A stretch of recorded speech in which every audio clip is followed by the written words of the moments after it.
Hi everyone. Today is the second episode with Sandy. We'll wait for a little bit to see if other people are joining, and then we can properly introduce her. So we'll see. I think yesterday we have a good talk, and I would like this to be in English for a good purpose, so that you can all learn how to speak English. My English is not perfect anyway. None of our English is perfect because we're not a native speaker, but as you can see, you can probably understand me, and actually many of our patients can understand us, right?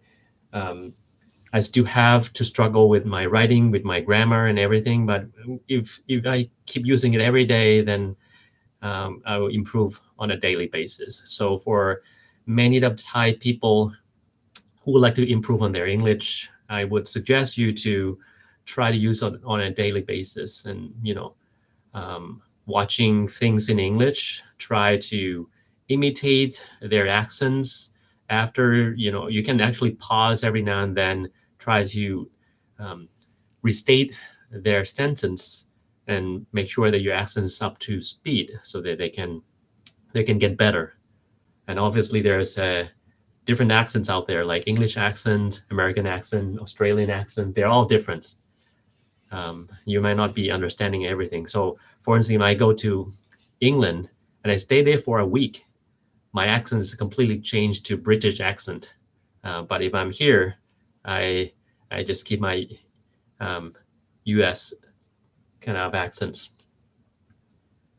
So I think we have a quorum here. We have 131 people watching. So if you did not watch the episode yesterday, I'm here with Sandy. She's a nurse practitioner who work in Georgia, in Atlanta, in the United States. So she's originally from Thailand, in Lampang.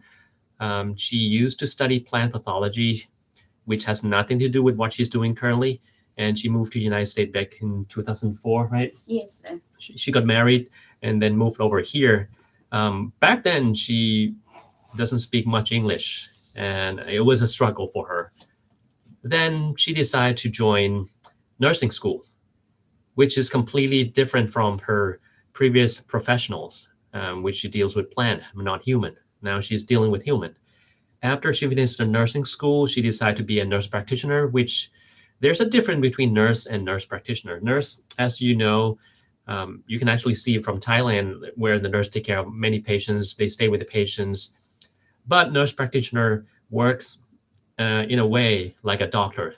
She can prescribe medication. She can do simple surgery and work more independently, but still with some supervision from the doctor. So she's currently with us, and you know, you can. I think I give you a good introduction of what you are. And yesterday we were talking about why she's here. So I supposed to be on service actually this weekend. She's supposed to be shadowing me, and I plan to teach her about lung transplant when I'm on service. However, my friend, he traded with me, so he is now on service, and I don't have to be on service. So I have some more time to talk about things and go over stuff with you guys. So yesterday we talked about how we perform lung transplant, what are the specific nitty gritty of it, and I showed her around. How was yesterday? How was your first live on YouTube? I know you never talked to people like this before. It was great. It was great. Great experience.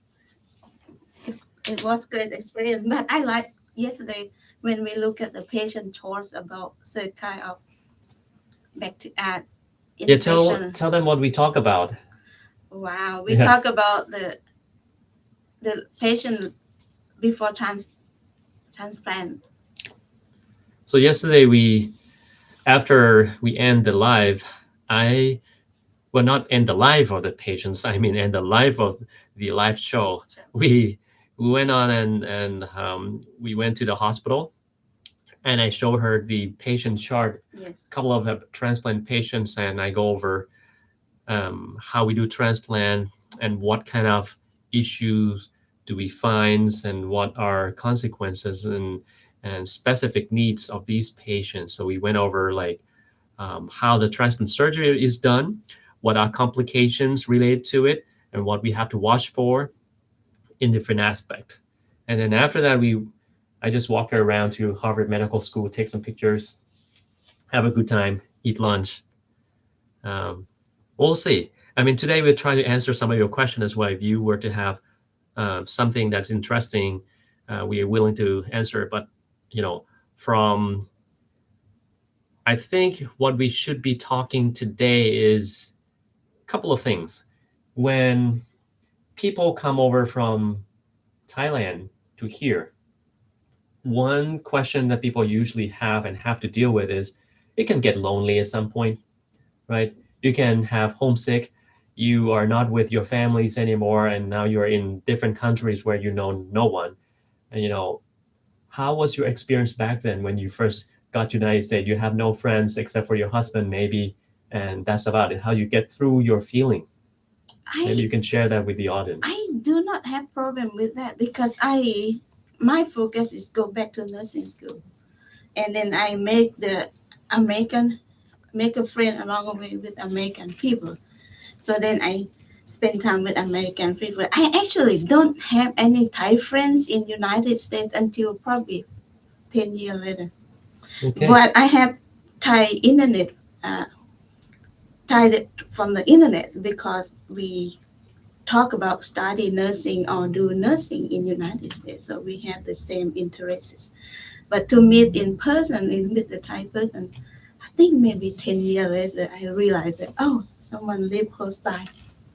Yeah, I mean, so first of all, you make yourself busy, and that's how you get by any kind of a feeling of homesick. So if you are here and you have to do a lot of things, you get too busy to the point where you cannot think about loneliness anymore. And that's how we should get by. For those who come over to the United States for the first time, you need to do a lot of things, like you need a social security number. Yes. In order to open up the bank account. And then you need to know where you're going to work, where you're going to stay, how to get there, traveling, knowing people's, knowing environment around your apartment or where you want to live. Because as compared to Thailand, I think in the United States, there are places in the same town you don't want to go there. And there are some safe places, there are some places it's not safe, So we want to know exactly where we should be going and where we should not be going at all, because sometimes it can be unsafe. So what I did when I first got here is that I Google and I searched something called crime map and see exactly where the crime are usually happening. And I stay away from those areas. So this way I can make sure that I'm safe, because as you know, there are a lot of Asian hates out there, especially right now after COVID. And you may have heard like a lot of Thai people got mugged. They got assaulted, which is not good. Is it in the big city only, like LA or somewhere else? I think it's everywhere. You just need to know like where you should not be going. Like the bigger the city, sometimes they have more issues. New York, LA, something like that. We should stay away from places where that thing could happen. You should be always wary of your surroundings that way. Well, somebody asked me like how old am I? Well, what do you think? I'm not 20 years old anymore, because I've been teaching for at least 5 years here at the Harvard, and obviously more than 20 years old, actually twice the age of that. So I'm now 41, maybe turning 42 soon in the next couple of months, but we'll see.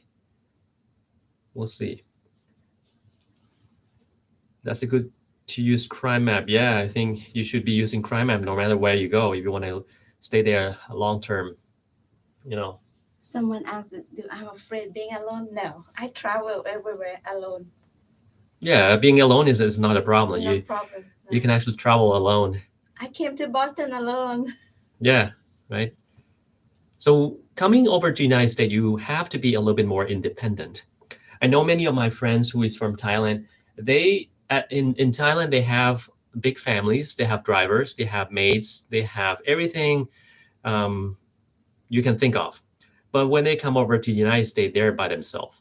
So they have to take care of everything themselves, working, laundry, cooking, everything I have never cooked before in my life until I got to the United States. Like I've been having a hard time making instant noodles in Thailand. Like I don't know how to make it, except for the fact that I have the noodle bowls with instant noodle, and all I have to do is pour the hot water into it. That was my cooking back when I was in Thailand.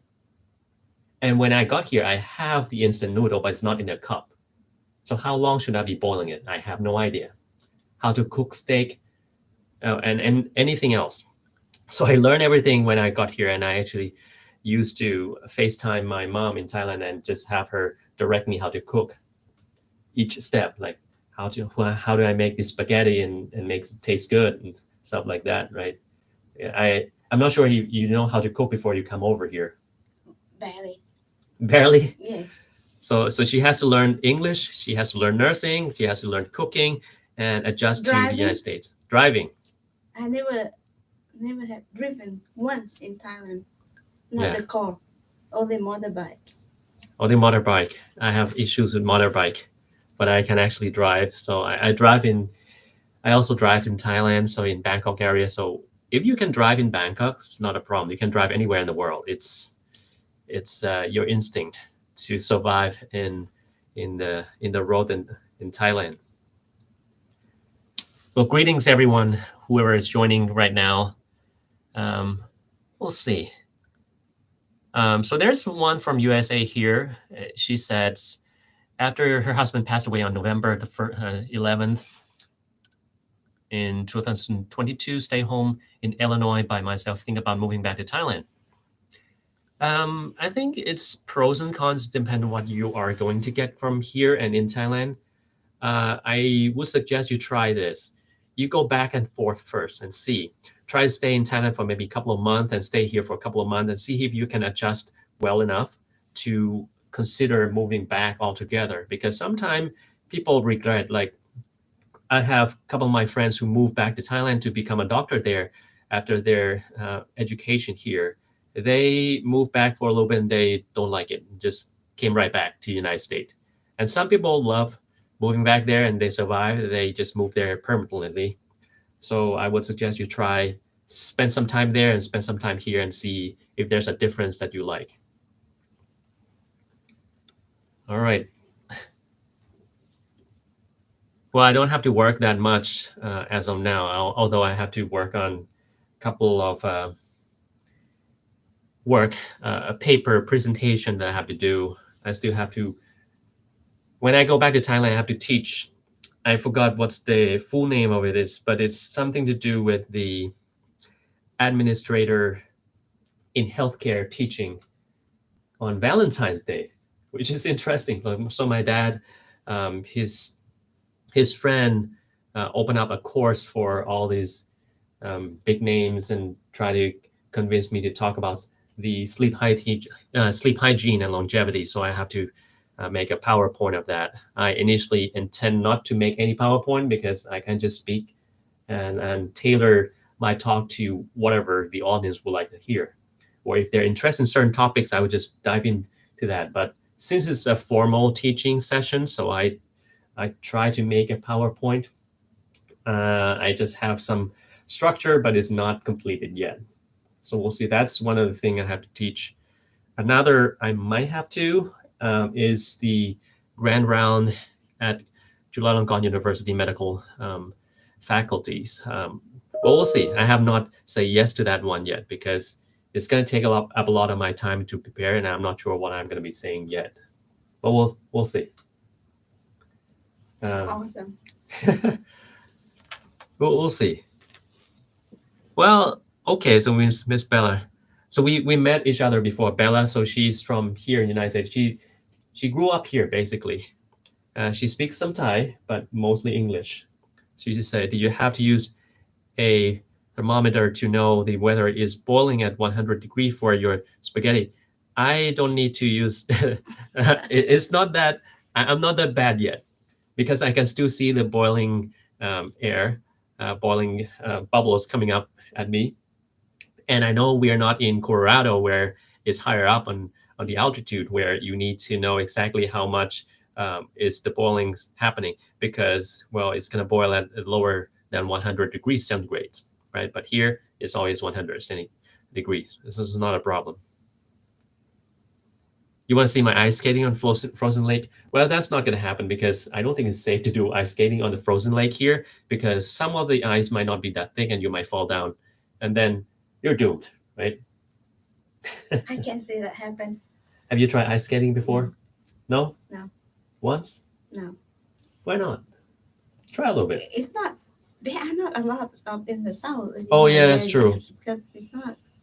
How about skiing? You try skiing? I try skiing. I like ice skating better. No, I have not tried it. Because I used to do inline skate when I was in Thailand.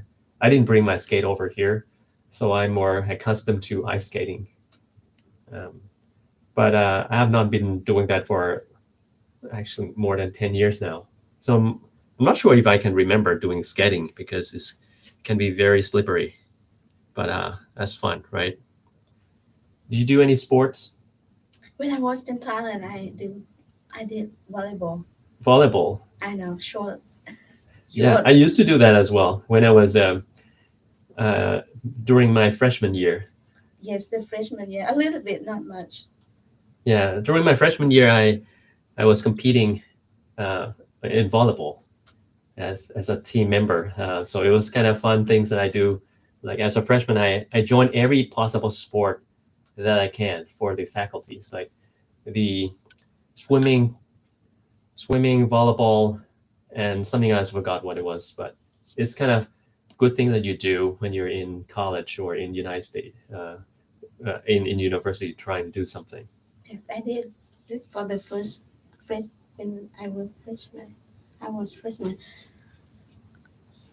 What was this? Listen to a doctor until you fall asleep. Sleep comfortably and relieve stress with sound that come from nature. That's interesting. Easiest way is throwing the spaghetti into the kitchen wall and stick the kitchen wall. Well, that's not a good thing to do. I saw some American stick on the ceiling. They did on that. Yeah. Do you actually know how to make spaghetti? Like how I make it might be a little bit different than how people are making it. But maybe it's this exact same thing. So I use a big boiling pot. I sprinkle some salt in there so the spaghetti will not get stuck together and it's put in there until it's soft enough. And how do I know it's soft enough? I just take it out and taste it and chew on it because I'm not good enough to say, okay, that looks soft enough. You just have to chew it and make sure it's not too soggy or not too solid or something. And then as a sauce, I just use the Prego. I like the Prego sauce and mix with meat and that's about it. And some people would like to sprinkle some cheese on it. That's also good as well, but I don't put a lot of cheese because a lot of calories. Like as you know, I'm very health conscious. I do a lot of exercise every single day, including yesterday after I left. We'll see what other people are thinking. Well, you can say things in Thai, but I'm going to answer you in English, so I'm not going to speak in Thai today. Do you engage in martial arts as well? No, I thought about doing some martial arts so that I can be strong and, retaliate whoever's like come my way. But I end up not doing that. Not sure why. But I try to make my body very, very strong just in case something bad happens so I can fight off whoever my attacker is. And as a doctor, you all know like where are dangerous spots on your body. You know where to hurt patients, hurt people if they have bad intention and come over to you. How do you incapacitate them? I think it's good to know. You don't have to use it, but it's good to know just in case something bad happened. Like here we have the gun violence training. So you need to know like in case there's a gunshot somewhere in the hospital, what you have to do, how you hide, how you run, and how you attack. Should you be very, very close to the attacker, sometimes there's no way for you to hide. You just have to attack them. And where exactly you would attack the person who has a gun. I'm not a police or I'm not a trained personnel that I can take care of guns very easily. So you have to aim for the head, knock them out and mean it. Not just like, okay, it's going to hurt. I don't want to kill them. Well, if you're not going to kill them, they're going to kill you with a gun, right? Yes. So even if the gun is there just to intimidate you, they might not thought about using the gun, but who knows, right? The gun's in their hands, not in our hands. So you have to be very obvious of what you're gonna do. Just like in Thailand, in right, they're shooting in Siam Paragon. They that 14 years old boy was shooting everyone. Yeah, that kind of thing. Yeah.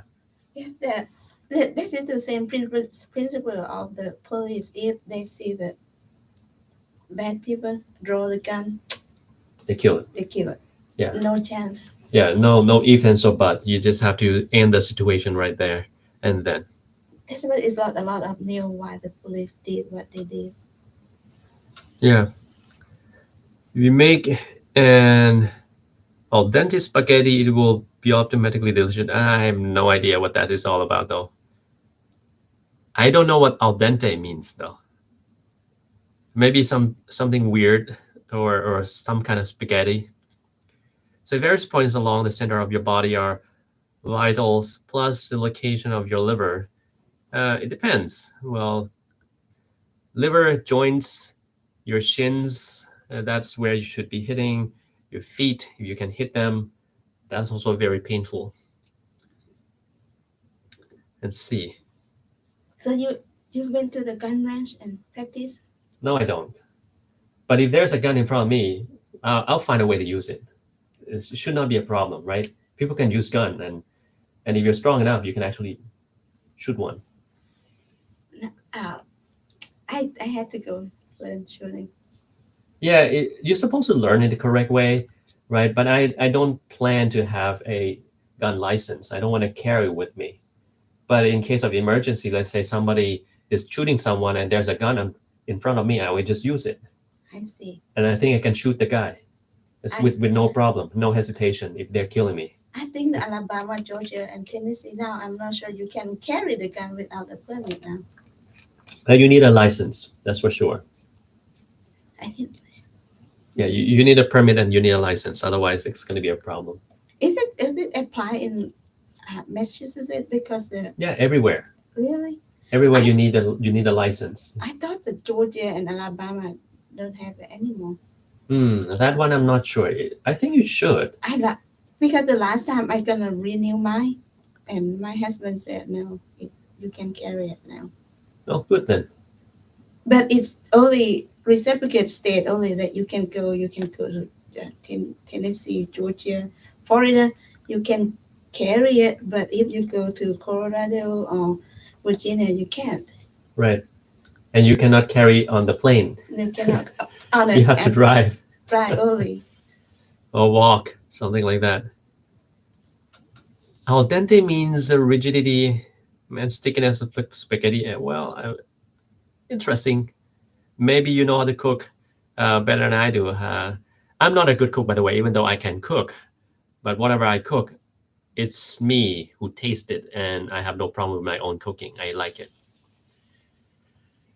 So an usual question, I might have to take a trip to Thailand later this year, first time in 15 years. That's a very long time. How should I avoid travel or diarrhea while still be able to eat all things I want? Avoid street food, ice, no ice, okay? No ice, no ice. I cannot emphasize this as much as I would. So if you go to Thailand, no ice, no water from the street, ever. Just get anything from the bottle. That's the safest way to do. Because you know how they make ice in Thailand? They have a big block of ice. They roll that on the floor. On the floor that's not clean, where you step on. They roll it like that and you just put it in the machine, and the machine chop into a small piece of ices. And that's how they make it. And that's how you get diarrhea. And if something that you never tried before that is not fully cooked, don't try it, because you're likely going to have diarrhea. Like I go back to Thailand to just optimize my flora every year, so I eat something and I don't have problems. But that's just me. I go back to Thailand every year. But if you have not gone there for 15 years, you're different. Biomedical ลูกสาวแสงเดือนเรียนอะไร Maybe she can talk about that a little bit more, because her daughter is now studying biomedical engineering? She's a freshman, so my daughter, we talk about she gonna go to the medical school or what she want to do when she graduate high school, and she's decided she want to do biomedical school engineering. Biomedical engineering because she don't want to do the bedside like a doctor, like a nurse practitioner or PA, but she still want to do something with medical. I think it's a good thing to do. Biomedical engineering, you're supposed to know something about human body and how the function of the body is working together. And then you kind of do some part of engineering and actually mix both together and come up with some kind of innovations. That's what we probably do.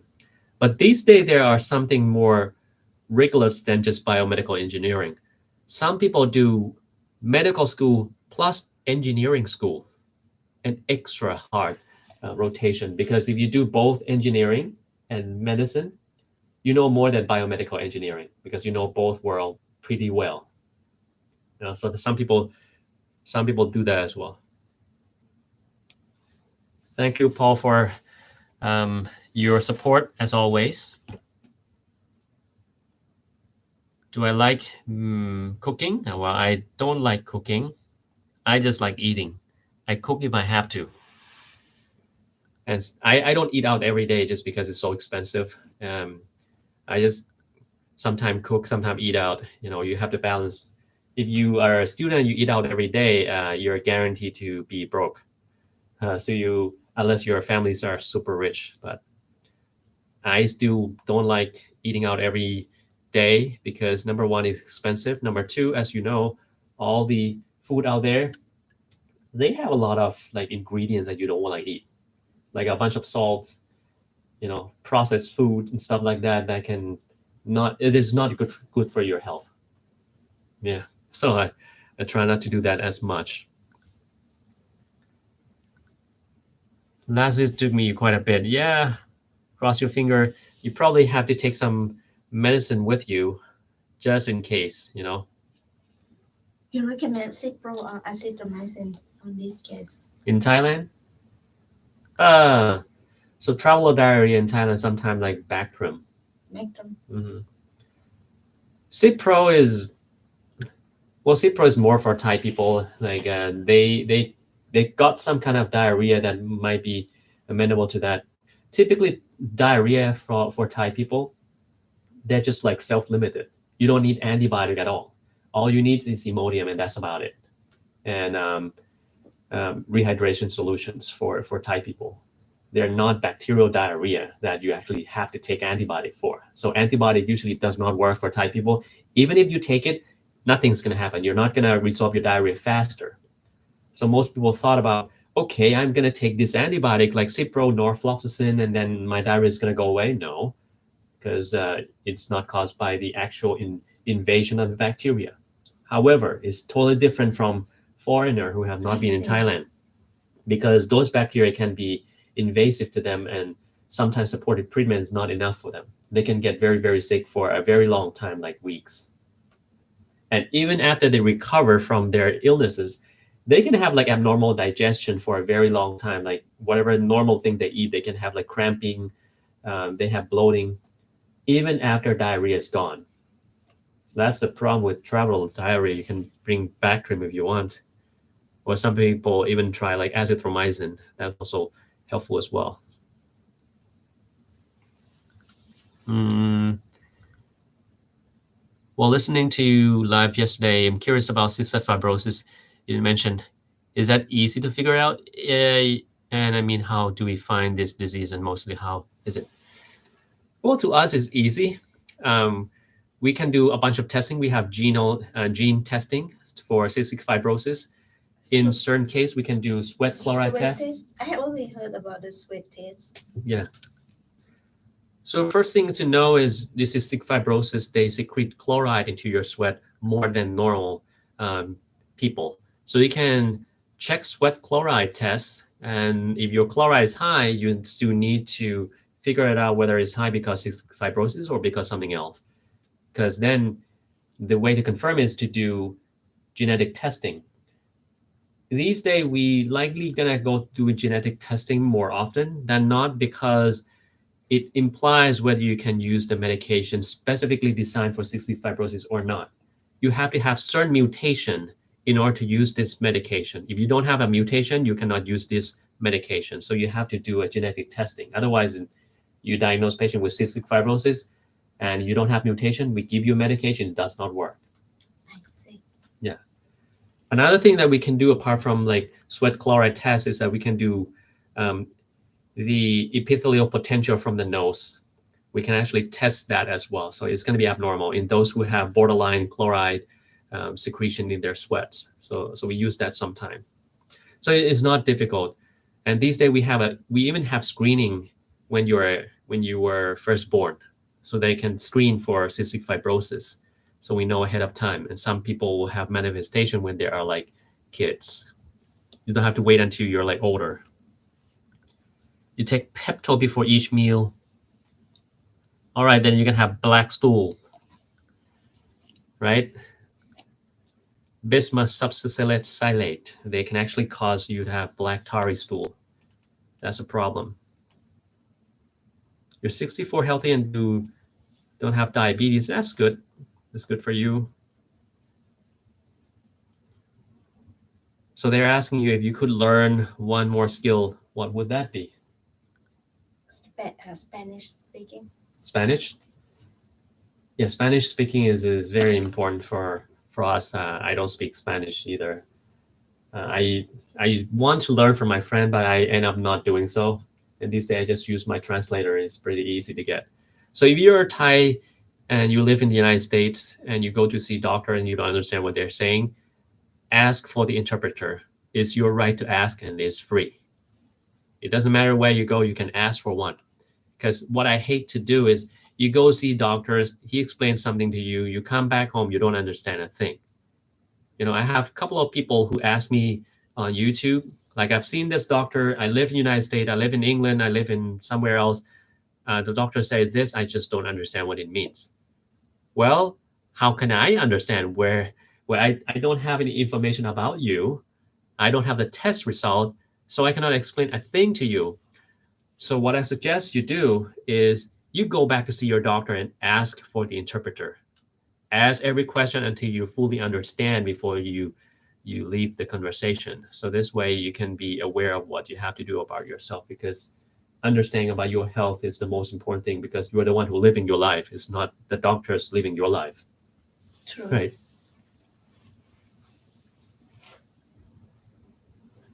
Thank you for your support again, PL.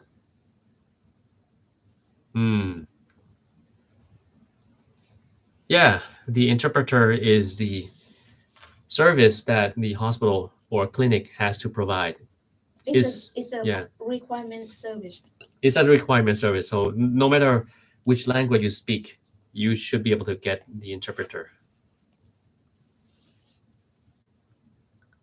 Your Thai is not it's not hard to listen to dogs speaking. Yeah, it should not be difficult. Sometimes if you speaking in technical term, it can be very challenging to decipher what the doctor is saying. So getting someone who really can translate medical English to Thai, layman's Thai, is proper things to do.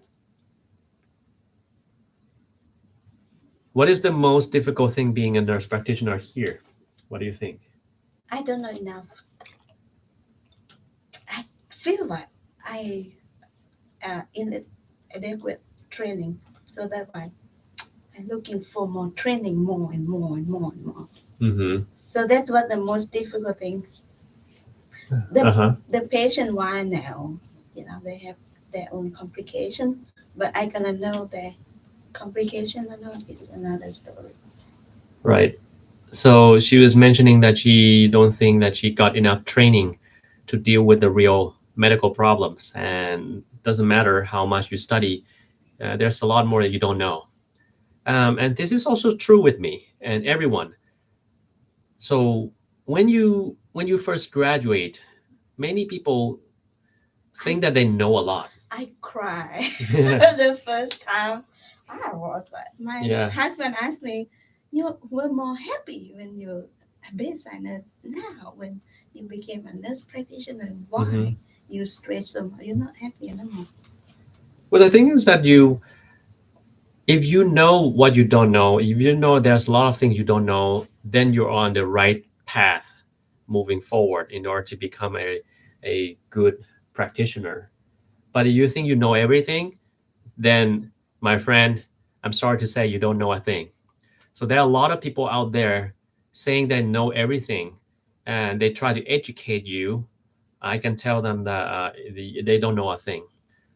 And this is also true for many of the Thai influencer out there. Like I'm That's speaking to true. all of you, like whoever you are, yeah, as a Thai influencer, if you're using like um, YouTube, Facebook, TikTok, or Discord, or anything as your platform to distribute your knowledge, especially medical knowledge, I would suggest you study a lot more because many of the knowledge on this online platform are not correct.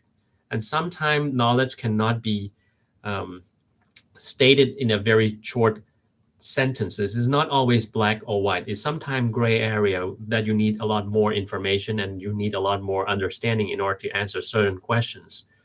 So I would suggest if you get the knowledge from TikTok, don't trust it.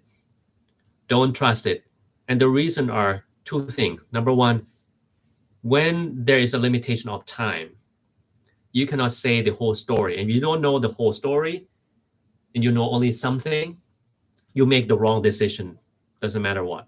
Second thing, there are a lot of like junk out there on TikTok. Like you sometimes would like to sell some products of your interest, and therefore you're gonna speak only the good things about it, and that's a bias, right? And on YouTube, I've seen like a lot of people who would like to try to become a um, person who give advice to other people, and they're not even medically trained. So if they're not medically trained, there's no problem with them try to be a health guru, but they need to study a lot more. And I would suggest if you hear something that is not what you thought and is not something you're familiar with, just go to the people who actually know things like WHO, CDC, something like more of the big authority, because well, they're the one who review all the evidences and then give recommendation to people. And there are with a bunch of brilliant people who knows about that subject, what they're talking about. Also, there are a lot of things, especially during COVID, there's a lot of misinformation out there and disinformation, and some of them are from doctors in Thailand. Some of them are even like prestigious doctors, like can be one of the professors in Thailand that knows everything, knows what he does, have a lot of research, have a lot of understanding. But it when it comes out to COVID, and then they try to explain what it is all about, and the vaccine stuff like that, I think you know the professorship. I just don't understand how he makes such a claim out of such a research that is very, very lame and poorly done.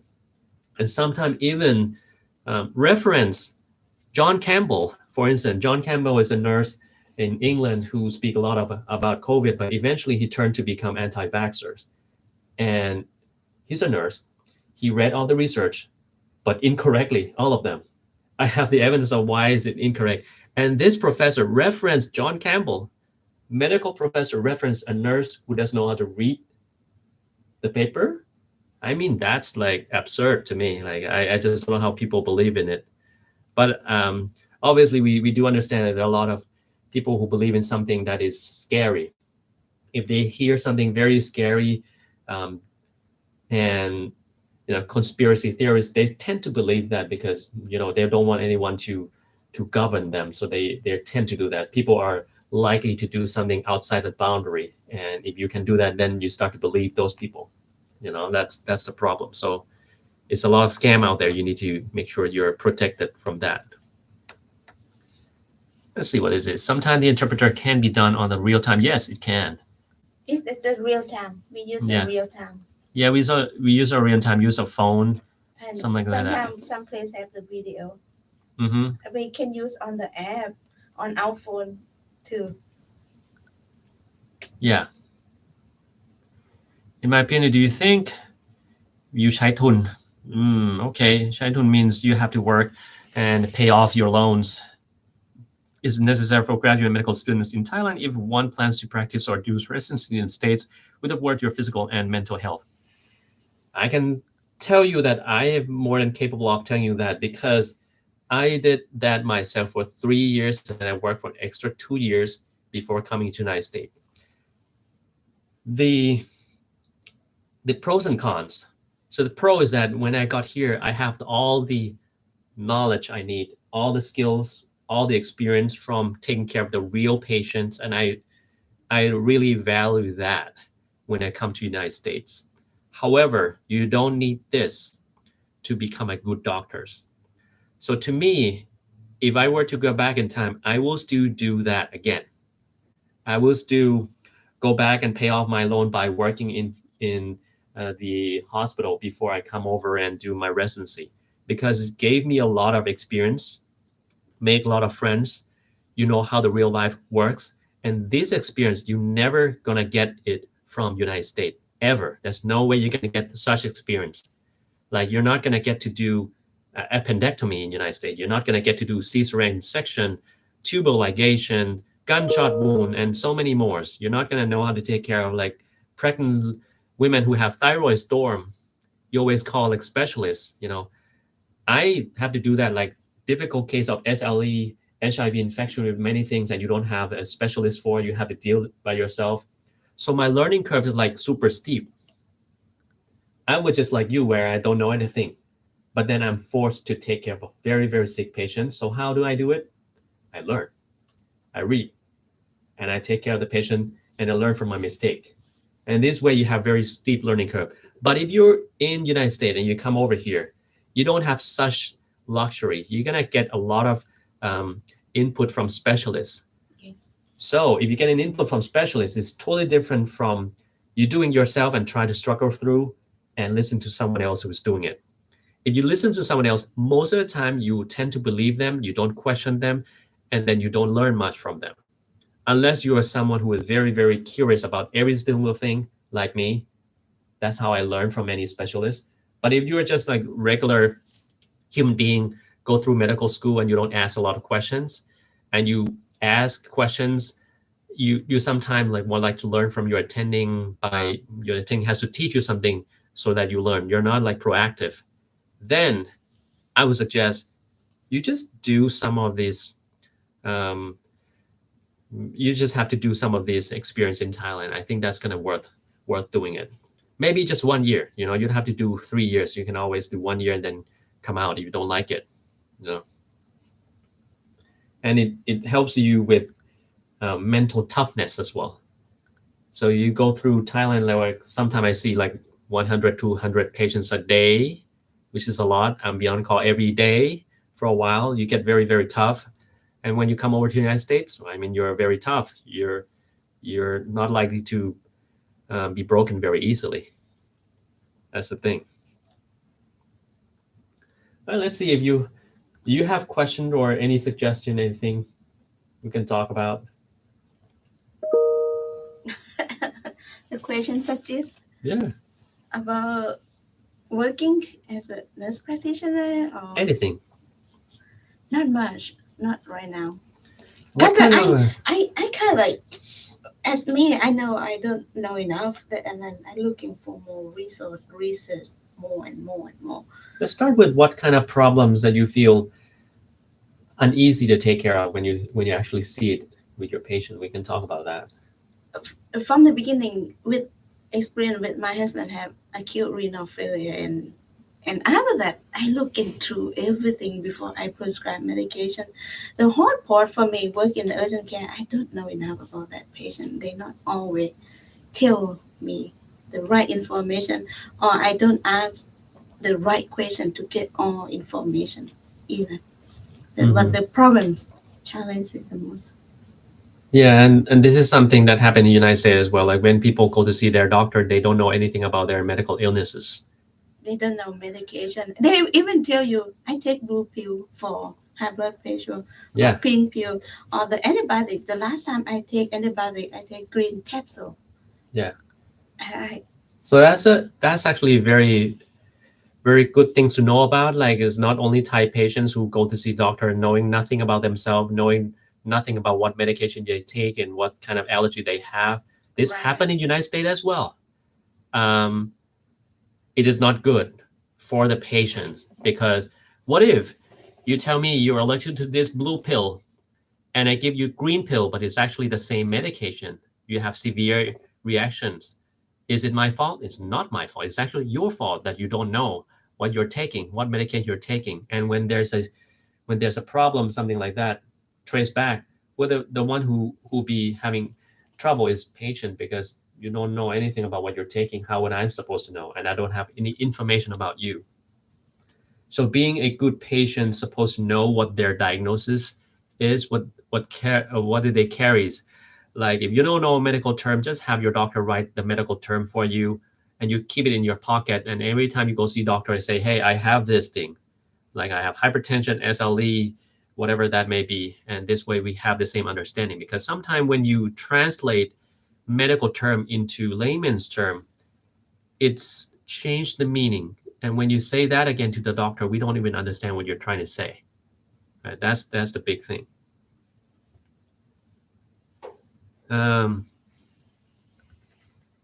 Let's see. Studying here is very expensive. If you're not rich, you cannot do it. That's not true. That's not true. That's not true. Well, my husband was not rich. He's still not rich, but I got scholarship the first 2 years, pay all my college tuition and pay for my book.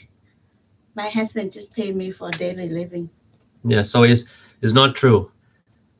Studying to become a doctor is expensive, but you can still do it. And here, most of our students take a loan. They have to take a loan to studies, and that's kind of normal thing. It's not something abnormal, and you can just do it. And if you're a good student, sometimes you get scholarship, right? So that's doable. There are some scholarships, some grants, something. There are always something there. Help a little bit. Yeah, so there's some of their relatives that came over to different countries for about 6 years, and another one is like 10 years.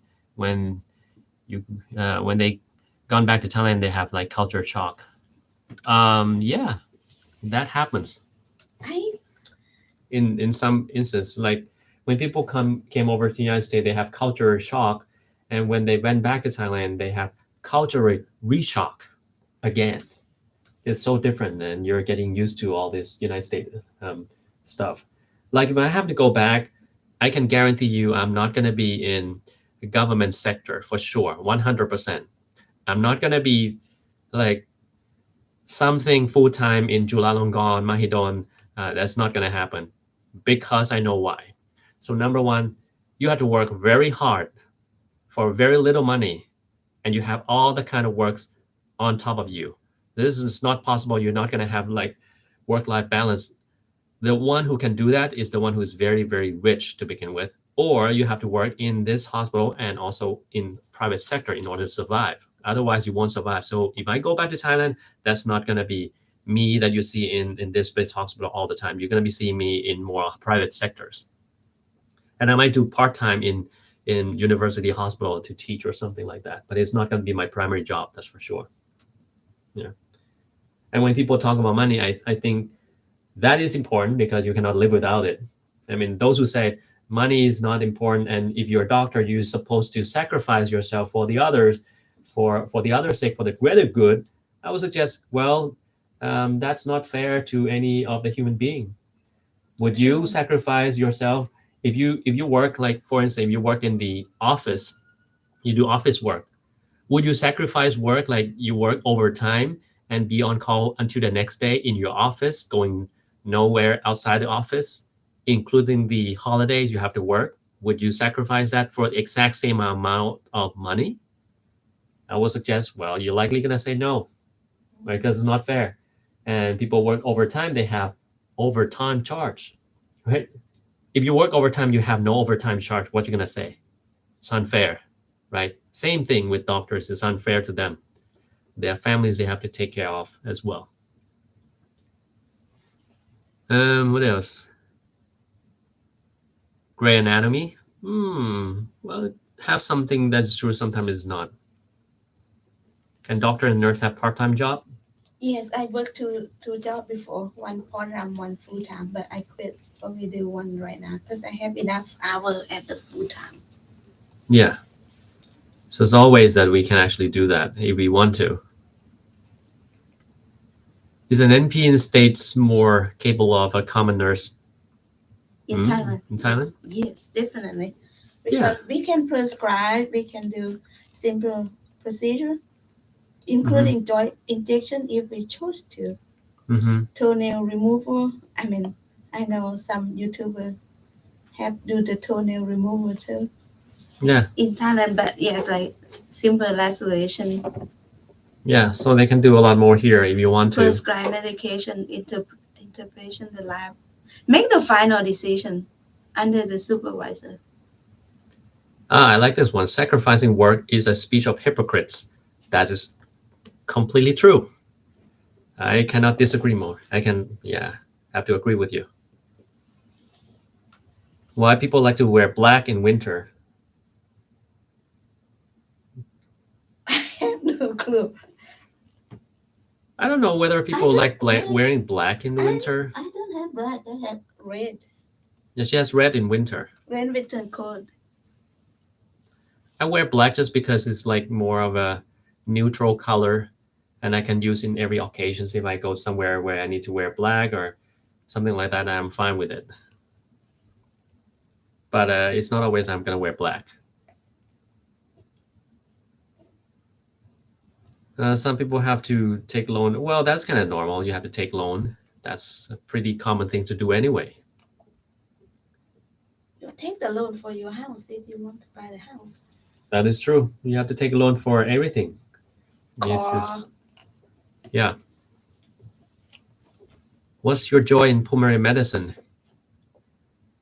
I would say, to me, my work has everything to do with every little thing in patients. So I don't have to just do pulmonary medicine. I'm just doing endocrinology, cardiology, kidney medicine, and everything because my patients have all kind of problems. So I have to take care of all of them. So that's how I have my joy, because as a doctor, I don't want to forget one thing about the knowledge I've earned over time.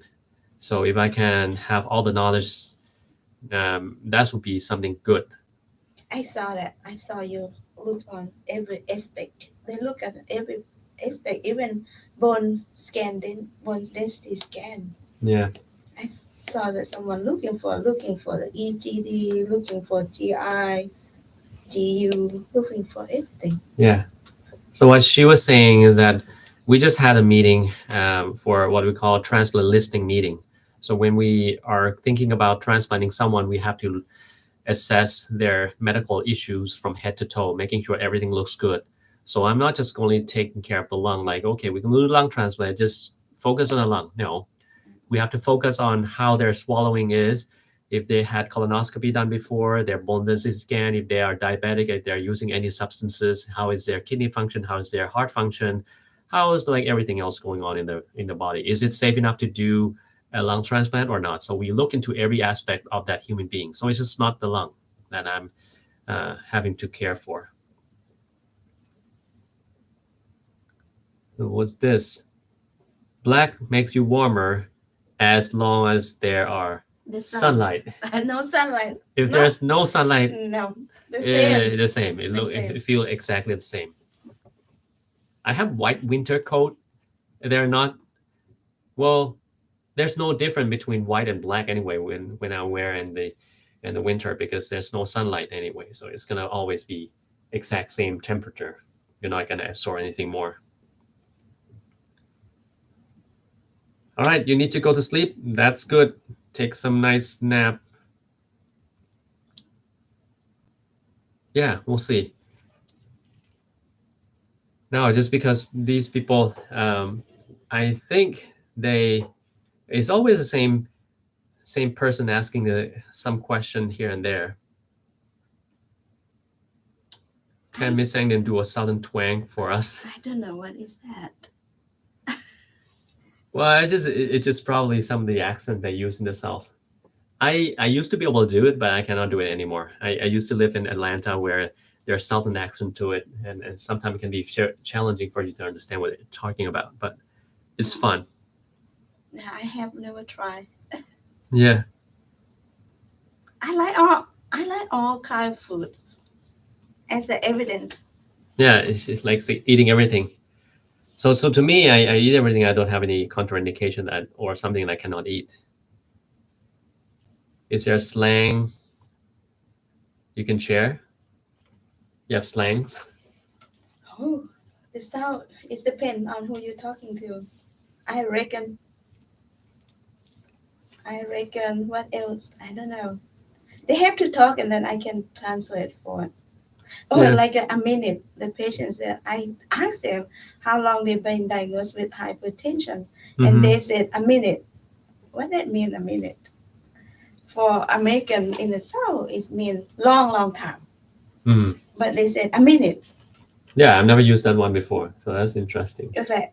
Then I make like, so what a minute mean? I have to ask my nurse. I said, what a minute mean in American culture here? And they said, long time. They just cannot tell. So just said, it's been a minute. Yeah, that's interesting use because if you say that here, it's mean very, very short time. Yes. Like, yeah, can you give me a minute? Yeah, yes, I can. 1 minute. 1 minute, but that's what they told me before. It's time to brush up your English. That's good. Yeah. So listen to English is the way to improve. Like, obviously, we try to improve on English every single day, and the more you talk about it, that's actually how you can improve your English. Southern accent is hard to understand now. You have to live there. It depends on where you live. It's very deep down south. Sometimes it can be a little bit challenging, but it's not always. Like Alabama, they have some southern accent to it.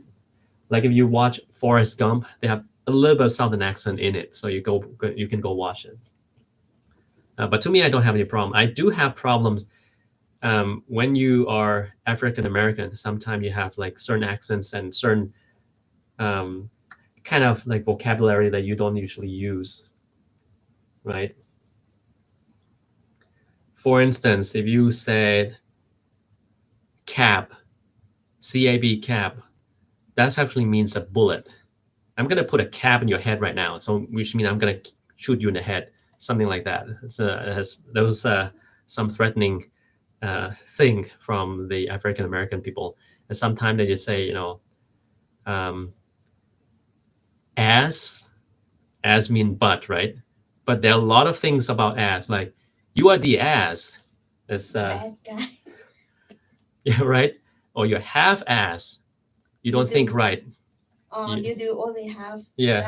Do something a half. Yeah, half ass means you're not paying attention too much. You just be very sloppy in doing something. So that's half ass. A piece of ass. That's a different thing as well. So there are a lot of things that about ass that we sometimes don't think much of it. And another one I like the most is kiss my. I Yeah. cannot say it. When you That's get mad at someone and you're like, you just can kiss my.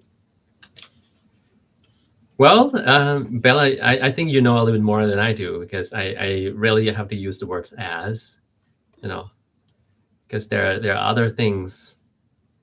There are other things that people use this for. Have you ever seen good movie in there? What do you think about it? So typically what we say this is that, Sandy, have you ever watched any good movies here? What do you think about it? Right?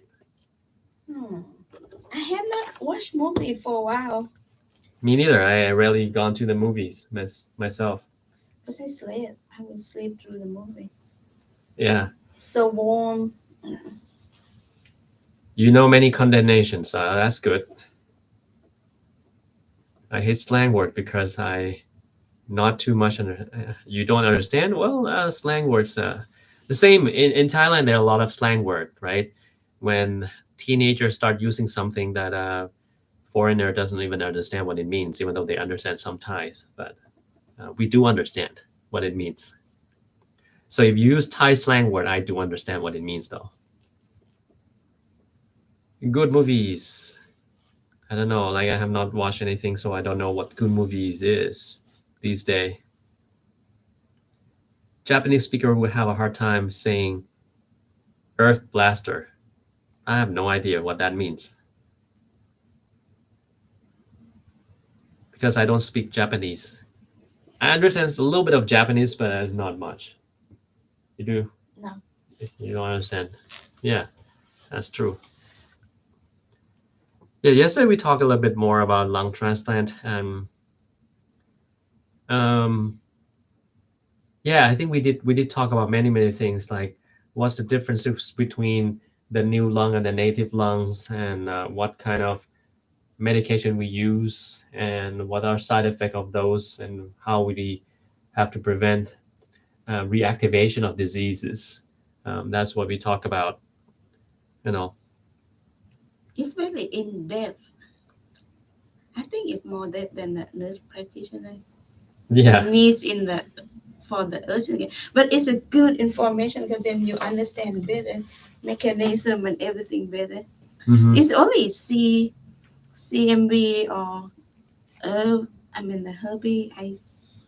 Wow, it can be interesting too. Yeah, sometimes we have a lot of things that we have to understand about. It's not too much. But it's so deep and so in depth, but it's very, very good for me. Okay. Oh, so there's a lot of things that people talk about like in different language.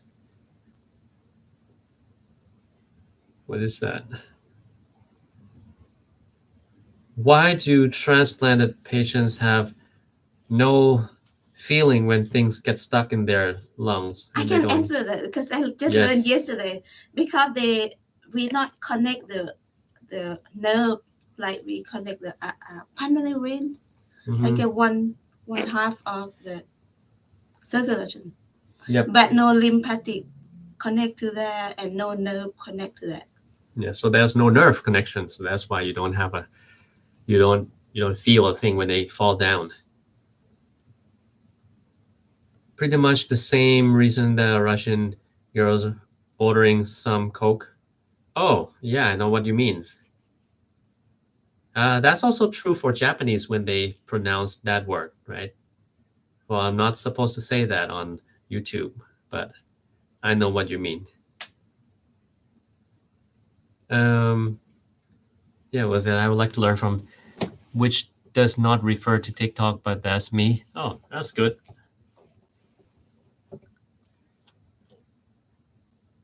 Second person ask again how old I am. But I think the audience can actually answer that question for me because there are many people who asked me questions like that before.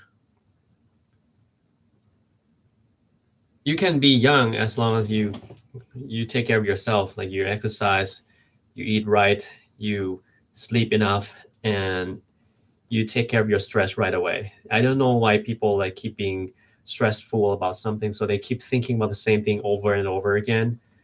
Sometime when you're stressed about something and you keep thinking about it, the best way to deal with it is to write them down. Write everything that you're thinking down, and this way you can have the full picture of what you're actually worrying about it, and maybe the solution will come very easily that way. Or the other way to do is that you think about it. You're stressed about something. Can you do something about it? If you can, just do it while you have to stress about it. And what if you cannot do anything about it?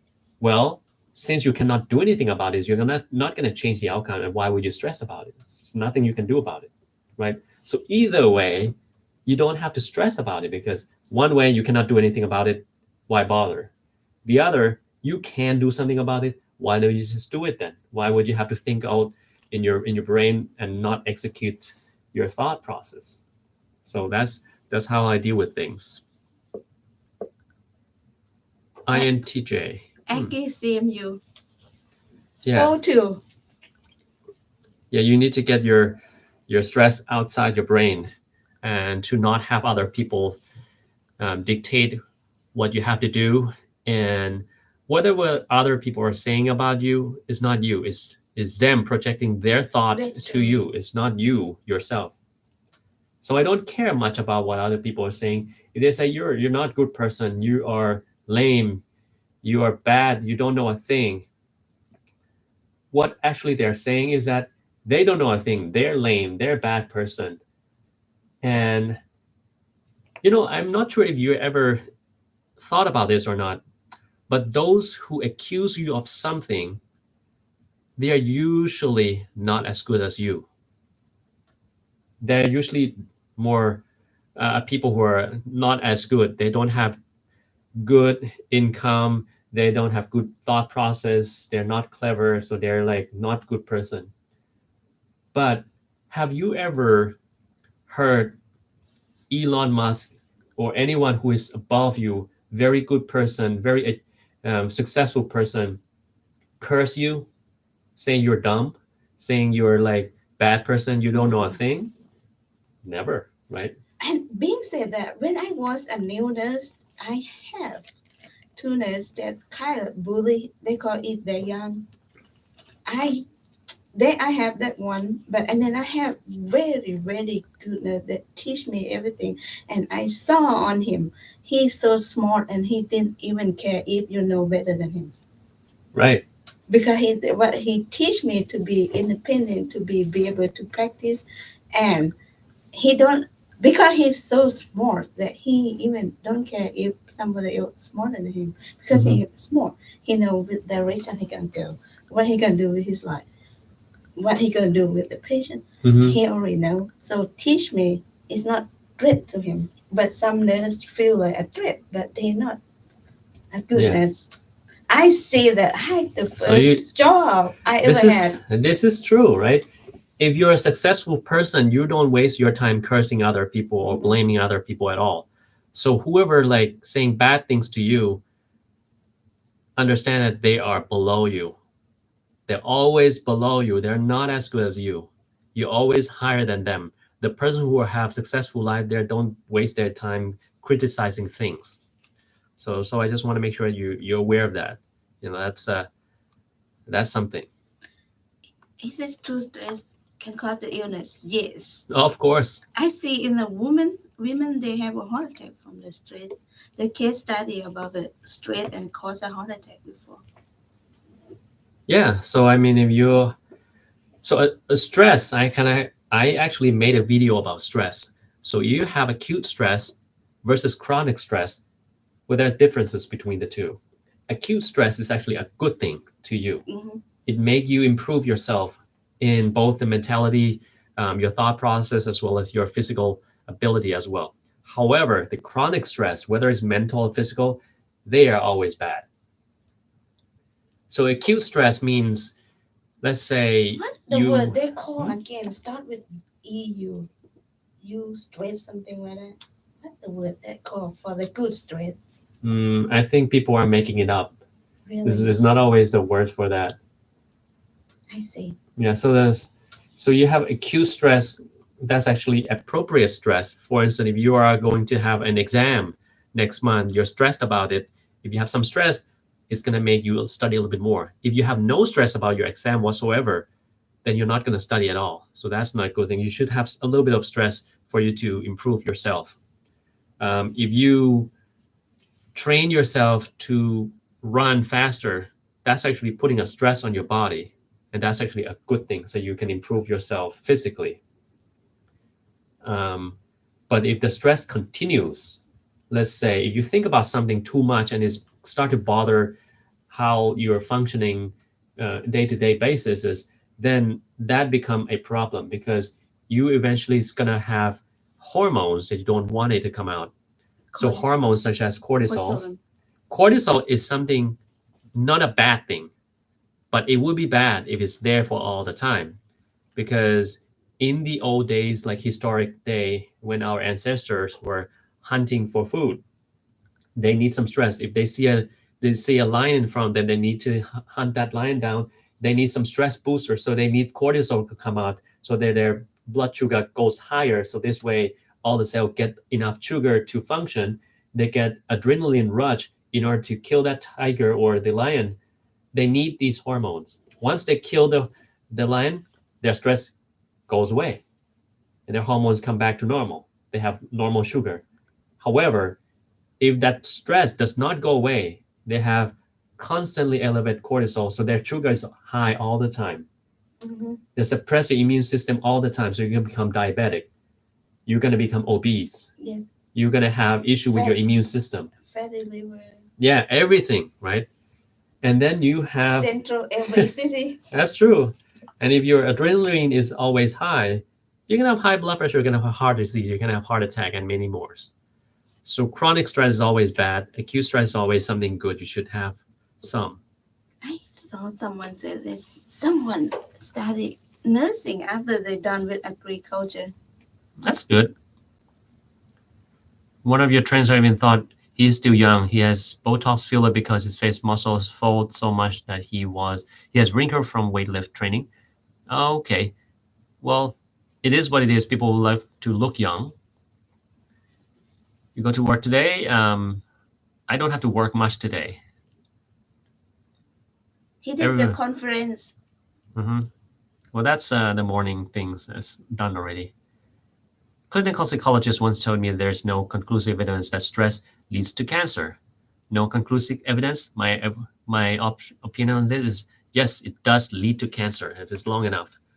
Because cortisol does what? Cortisol is actually a hormone that suppresses your immune system, and your immune system is the thing that goes around your body to check for abnormal cells, including cancer. So if your immune system does not work, guess what? You may have cancer. However, in order to have cancer, you don't have just stress alone that will cause cancer. You have to have other things. Let's say you are prone to having cancer because of your genetic build.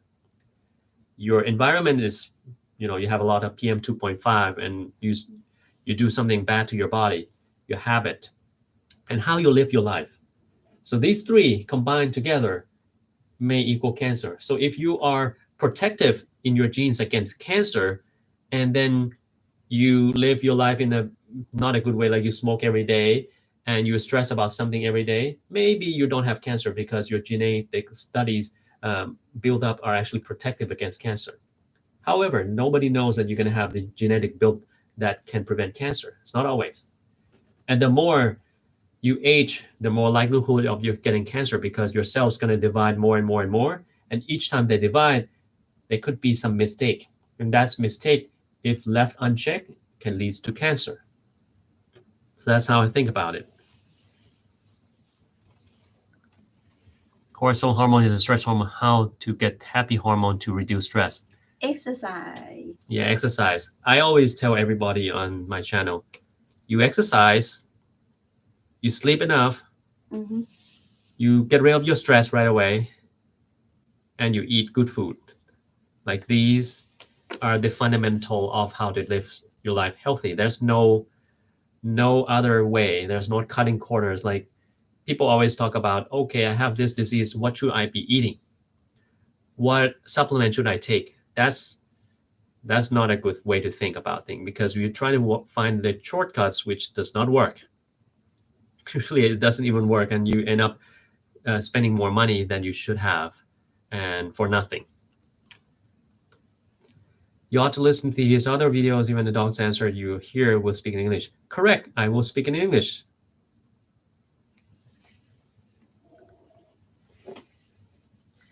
What do you think about cupping therapy? I saw my brother's backs look a little bit creepy, but it's both body anyway. I don't think much of it. I just don't want to do it on my body. I don't like having a purple, green, or something cupping on my body. It looks nasty to me, but some people love it. Just have them do it. It's not a problem. It's not causing any harm unless you have problem called bleeding diathesis, because you're prone to having bleeding. If you do that, you're going to bleed, and that's not a good thing. It might cause deep bleeding in your muscle, and that can be serious. How do I feel when I saw you? It's my honor Yeah. It's my honest opportunity, and it's my privilege to meet him. Yeah, we'll see. We get to spend some time together. I mean, if you come over to the United States, and as long as I'm still here, you can meet me if the hospital allows. Because sometimes you have to go through the steps in order to be shadowing. Not always the case. Nature plus in essence. True. Toxic relationship. Toxic relationship means you should get out of that relationships as soon as possible, because what that means is that you're losing.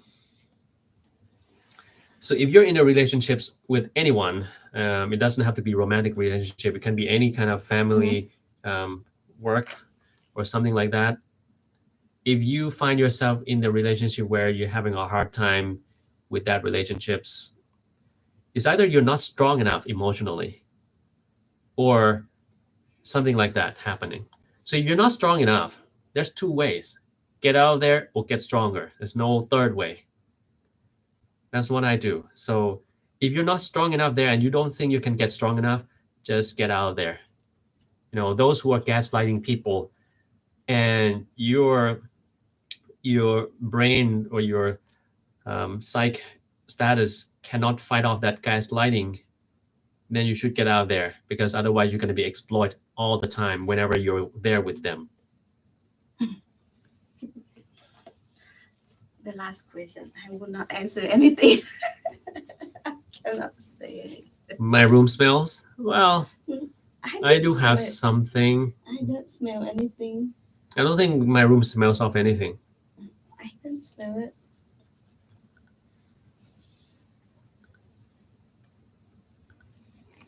Oh. Actually, CMU is so proud of you. So somebody is from CMU as well. I will contact him, or she or him. Aki or Akji. Don't know who that is. They call the agriculture in CMU Aki. Oh, okay. We call the our faculty is Aki. So Aki 36. Nice. Well, let's see. As a patient taking Novic, is it risky to have? Well, just saying, yes, it is risky. So you have to make sure they don't put a lot of pressure on you. If it's a little pressure, there's not a problem. If there's a lot of pressure or you feel pain, that can be dangerous. One thing about cupping therapy, we talk about that. Yeah, when we speak in English, I think people are afraid to ask. Yes, they don't ask much. These are like exact same people asking the same question over and over again. So when we speak English, like not a lot of people listening. Like when I speak Thai, I get over 1,000 listener, or sometimes 800. Here's like 134. Very, very little. So what this means is that people are afraid. So when Thai people are afraid to speak English or to ask English, that's not good, because then you cannot improve yourself. As I mentioned before, we don't judge people here. I myself is not a native speaker. So if you speak English, you ask me a question in English, I will understand what you're trying to say. And then I'll try to translate that into a proper English and then answer your question. So if you want to ask other question, I can probably go over that as well. But otherwise, I think today we will not go as late as yesterday. It depends on how many people are listening. If it's like about the same as yesterday, we can go a little bit longer. If not, then we can pause it short, because most of the questions are actually the same from the same person and it's going nowhere. Sometimes when people don't have question but they want to talk to you, they just ask something that kind of like not very, very useful question to the group. Yeah, what's this? Your colleague has gaslighting to you. Your colleague does gaslighting to you, okay? So you record every time you can. Yeah, recording is good to understand what they're doing, and actually you can compare that with the other person to see if that's correct or not, if you're facing the gaslighter. English live more than often. Well, we'll see. I doubt it.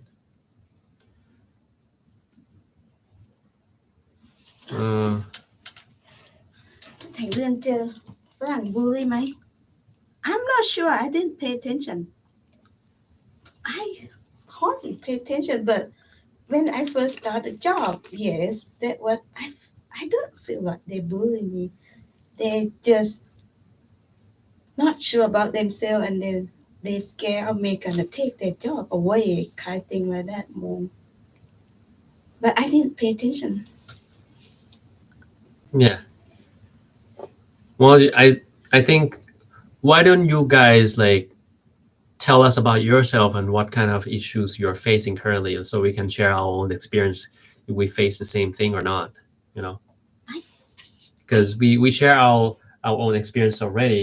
I think maybe it's good to have the audience share their experience and maybe we can talk about that.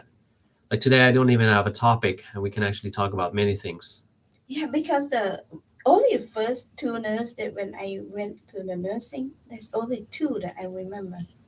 The rest of it, I could not remember anything else. But that is my first job. If someone, I learned that I have when the fever come to work as the first time, treat them nicely. Because me remember that 2 nurses forever.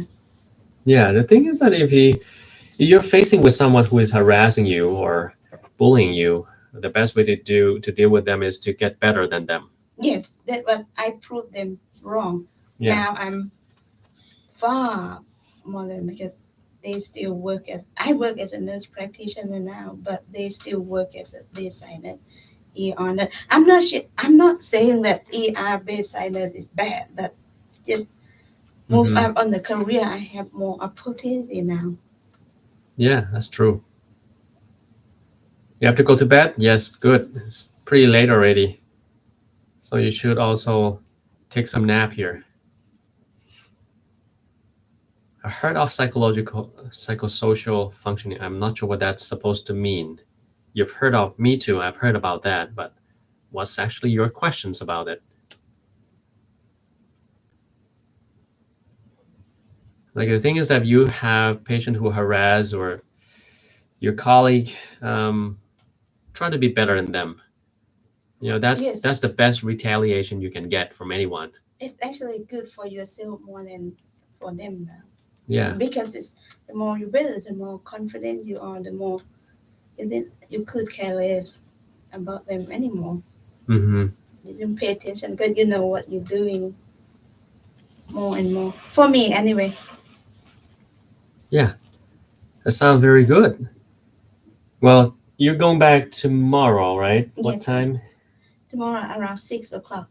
6 in the morning or in the evening? Right, evening. Okay, so you have some time to just go around the town. Yes. A little bit. That's good. I will watch opera tonight. Yeah. You end up going to the museum yesterday? I went to the museum with another Thai friend, but another nurse practitioner. Didn't get to watch much because we talk more when you go. But I want to go by myself to another museum so I can get into it. Yeah, sometimes like you spend more time talking to a person rather than enjoy the art, the painting. Yeah, that's good. Sometimes just do it yourself, and then Boston Public Library, you should visit there. I've been there one time. That's good. Yeah, so there's a modern part and the more of the classic part, so you have to visit both sides. I think I cannot remember when I went visit there. I went which side, but I've been there one time. Yeah, there's 2 sides and there's a good food underneath it, so you can try that. Yeah, so that's so far so good. Like to me, I plan to work on a couple of things before I go to Thailand because then I would have no time to work since I have like full schedule almost every single day. Yes. I have to do something, meet someone, and it's tough to just go and have nothing prepared because on the 14th I have to give a talk on something, and then we'll see. Well, but the talk is not public, so I'm not sure if they have any recording of that. If they do, I might just have them record over and then send over to me so I can publish it over here. You can probably hear it. Bella, I'm going there. Isabel Museum. Isabella Gardner Museum. That's very beautiful, and there's also a tiny small restaurant in that area. So try that one. That's also very good. I'm not sure on that question if an NP is relocated to work in Thailand. I don't think they have scope of nurse practitioner in Thailand. There's no such thing. So they will be demoted, that's for sure. So you're of no use in Thailand, I would say that. Because you cannot do whatever you're doing right here. You have to work under doctors there. So Thailand does not have NPs yet. How about like a CRNA, this พยาบาลวิสัญญี Oh, they still have it, but you still need to work under doctor supervisions.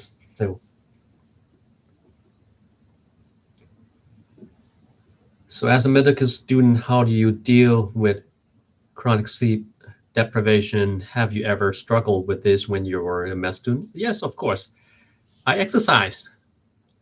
Exercise does help a lot. So even if I don't sleep, I exercise, and then it makes me more rejuvenated, and I can actually work more. It's not a problem. That's the only way to combat chronic sleep deprivations. No other way around that. Coffee doesn't help. Ginseng doesn't help. Supplement doesn't help. Exercise, they help. So what's that? What bring you here? Well, I think we talked about it. You want to improve on your living situations, and you got married. You came over to the United States, and then that's what brought you here, right?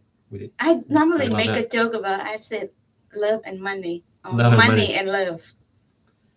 Yes. So here you have more opportunity than Thailand. That's for sure. That's undeniable. For me, is when I came here, truly, I really have the motive to marry to American, to be honest, because I want to study nursing. And he said, why you not come to study in the United States? I said, let's go then. Here I am. So when Charlene say you lost your confidence for a while, this moment you're scared to meet any people. Sometimes I cry without any reason. If you cry without a reason, you need to see a psychologist or psychiatrist. That's 100% sure. There's no way around these things, because that's one of the manifestation of depressions, and it's a major depression. Typically, you cry when there's a reason, but if there's no reason, then you cry. That's not good. So you need help. Many people try to deal with it themselves, but it will only get worse over time. How do I know you? I sent him a message. I said, can I shadow him? Here I am. Yeah. I become the member, and after that, I sent him a message. Can I shadow him?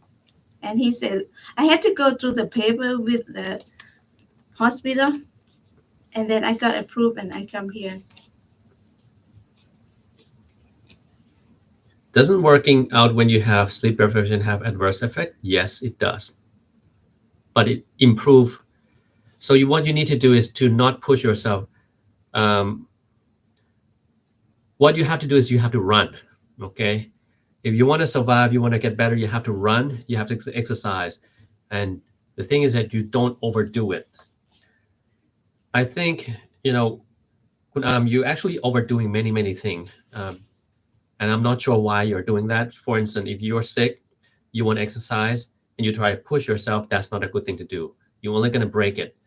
Just like when your car is not working properly, and you try to drive very fast, you're going to do more damage. But you don't drive at all, you're not good either. You have to drive it, but a little bit slower than you normally would.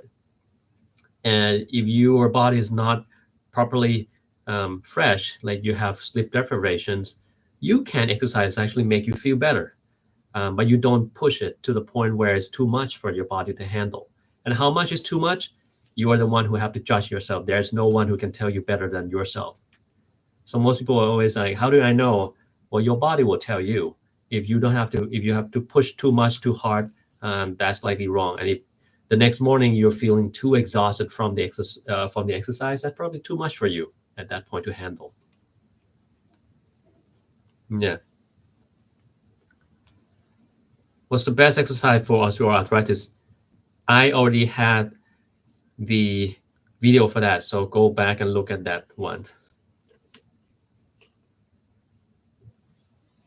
Yeah, so anything that I already made the video for, you can actually put in the keyword and search my name, and it's gonna pop up. I already make a video about osteoarthritis and how do we do exercise on those. It's still possible. Alrighty. Immune system. Okay. It may lower your immune system only if you push yourself. If you exercise too much, that will lower your immune system. So the moderation word still the key. Moderation is still good. Still good. It's still the key. It's still the key. So it's something that you have to learn. Like I'm not sure why some people don't get it. Like they don't know what moderation means. Is this moderation? Moderation is not exactly the same thing for everyone. Your moderation and my moderation are not the same either. Like I can run very fast, but you run at the same speed as I do. That's not moderation. It's probably too much for you, right? Because I exercise every day. Yes. But if I run this fast, that's kind of moderation for me. It's different from person to person. And if I get sick, like if I catch a cold and I run the same exact speed, it might be too much, right?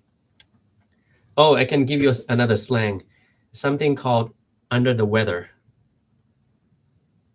If someone's saying like I'm under the weather right now, that means they're having a cold. They're having some viral illness, something like that.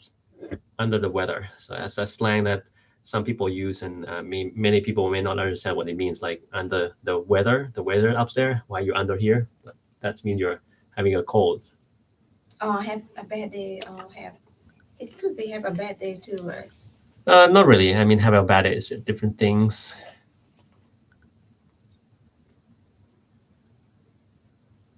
Are you afraid of losing your muscle strength when you skip your exercise? You will lose muscle strength, that's for sure. If you don't exercise, you will lose the strength and you will lose the muscle as well. So for instance, like certain exercise that I've not been doing for a long time now, I cannot doing as I used to be able to do. Like muscle up, I have not been doing it for a year now. So I can do maybe just a couple of them, not too much. 5 things you have to do it for your body. Not sure what that means. Eat, exercise, sleep, thinking, good thing, and then I think that would be it, right? You eat right, you exercise, you rest enough, you don't think about something too seriously, and then whatever medical issue you have, you take good care of them. How hard studying medicine you're considering about majoring in medicine? I'm not sure medicine can be majored, right? I don't think there's a major in medicine. You either have to go into medical school or you don't. That's about it. Studying medicine, difficult, very difficult. Much more difficult than any other field, I can say that. So, but if you like it, do it, all right? Don't let difficulty be something that hinders you from reaching to your dream. So you need to do it. It's rewarding once you know it. Yeah, so you have to, like for instance, if you want to go to the moon, right? As a humankind, to go to the moon is very, very challenging to go up there. But if you really want to go up there, you don't care about how difficult it is to get yourself up there. You go through all the training, goal calculations, space, and everything. You find your way to get up there. So if you like it, you have to do it. So first of all, find if you like it or not. If you don't like it, then don't do it. If you like it, then do it. Doesn't matter how hard it is. Yeah. Okay. What else do we have here? I think that's all. Likely that's going to be all for today, because most people are actually asking the same thing and they don't know what to talk about anymore, right? You have any other thing you would like to tell them? Because maybe this is the last live we're going to do together, because today is our last day with me and tomorrow she's going back. You want to ask anything, just ask now, because I think we're gonna end the live soon, and then we're gonna do something else later on.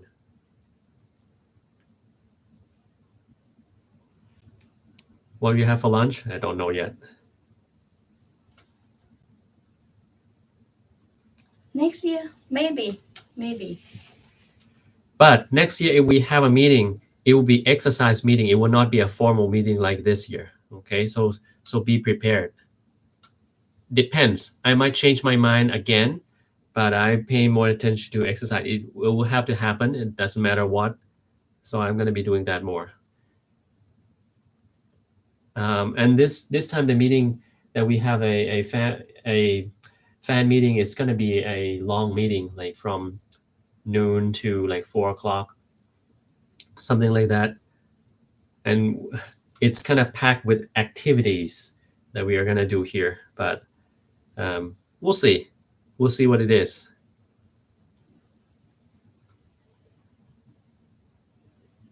Opinion is ECT and bipolar made symptom worse. Huh? What's that? ECT is supposed to be used for treatment of severe depression. So it helps with depression, suicidal thoughts, something like that.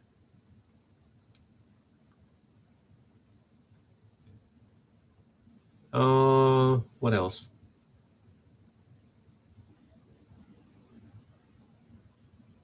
Okay, I think that will be it for today then. I don't think that anyone has any further questions. And as soon as I say that, somebody asks something. So we're gonna answer 2 more questions, and then we're gonna leave it as is for now. Is that challenge? I'm ready for the exercise meet. Yeah, sure, you can do that.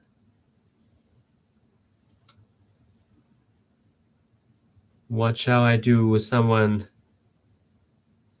What does that mean? I am not sure what you're actually trying to say. What shall I do with someone who love to play with a victim? I don't know what that means though. If you don't like them, don't play with them. That's as easy as I think.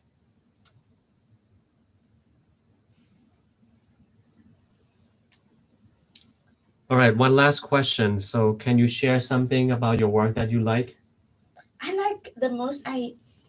It's very rewarding by the end of the day. If I see 30 patients, if I can make one patient happy and get better, that is my rewarding. That's the only thing my goal each day. Mm-hmm. So actually, the patient told me I saved their life sometimes, some patients, and they asked me to be their primary care because I pay attention on them. That is another compliment and rewarding. Yeah, so if you take good care of someone and they Yes. get better, that's very, very awesome reward. Yes. So and that's why we work in the medical field. Yes, that's all the goal is. That's why I come here, just to learn a little bit more so I can be a better provider each day.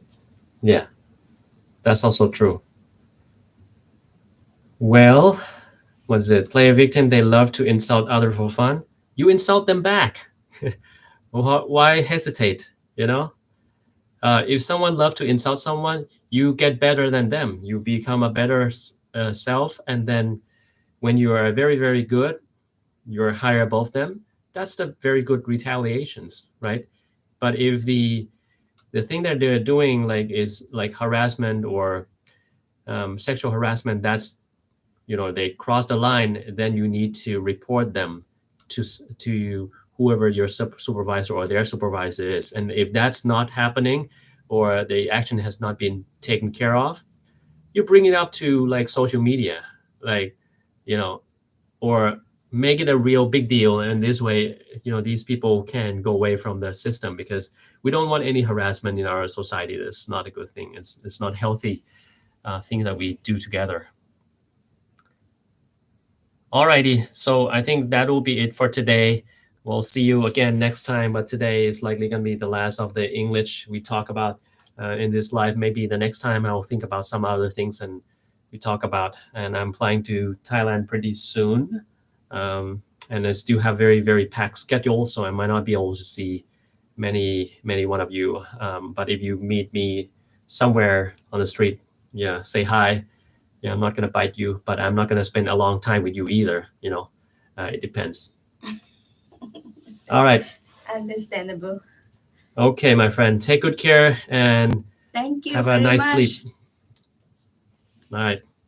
Bye.